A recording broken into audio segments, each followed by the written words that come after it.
Hi friends, welcome back to my channel Hamsini vlogs. పొన్నగంటి ఆకు అండి, పొన్నగంటి కూర అంటారు కదా.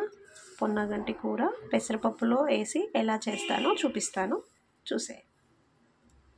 ప్యాన్ పెట్టుకొని 2 టేబుల్ స్పూన్ ఆయిల్ వేసాక ఒక ఆనియన్ సన్నగా కట్ చేసి పెట్టుకున్నాను. ఒక 2 పచ్చిమిర్చి వేసేసుకున్నాను.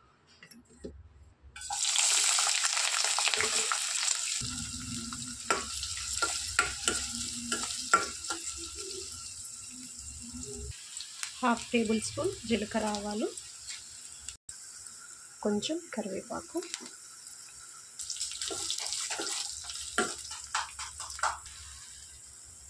అల్లం వెల్లుల్లి పేస్ట్ ఒకసారి కలుపుకుందాము.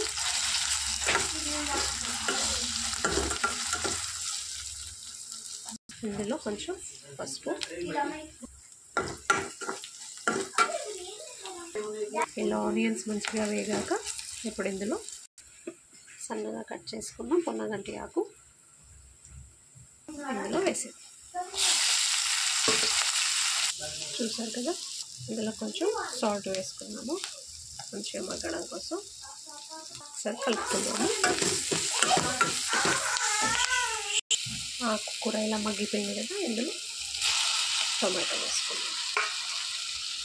టొమాటో వేసుకున్నాం కదా, సాల్ట్ కూడా వేసాం కదా, మగ్గడం కోసం 5 minutes మూత పెట్టేసుకున్నాం. ఒకసారి చూద్దాము.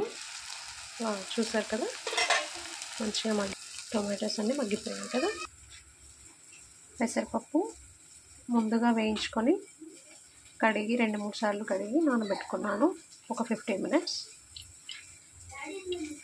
ఇందులో నానబెట్టుకున్న పప్పు వేసేసుకున్నాను.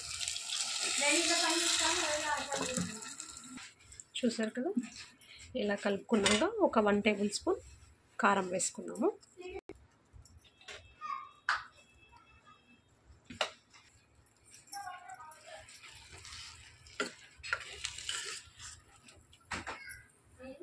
ఇలా పప్పు కారం వేసాను కదా, ఒక 5 minutes మూత పెట్టేసాను. ఒకసారి చూద్దాము. చూసారు కదా, ఈ స్టేజ్లో 1 టీ గ్లాస్ వాటర్ వేసుకున్నాము, ఎందుకంటే పప్పు మంచిగా ఉడకాలి కదా. ఇంకొక 5 minutes మూత పెట్టుకోవాలి. చూద్దామండి. చూసారు కదా, ఏ స్టేజ్ ఏ మాత్రం ఉడికితే చాలు. ఈ స్టేజ్లో ఇందులో 1 స్పూన్ ధనియాల పౌడర్. చూసారు కదా, ధనియాల పౌడర్ వేసుకున్నాక స్టవ్ ఆఫ్ చేసుకున్నాము.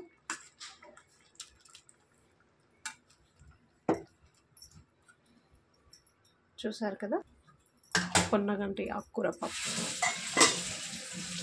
మన పప్పు రెడీ అయిపోయింది. మీరు కూడా తప్పకుండా ట్రై చేయండి, కంటి చూపుకు చాలా మంచిది. Thank you for watching.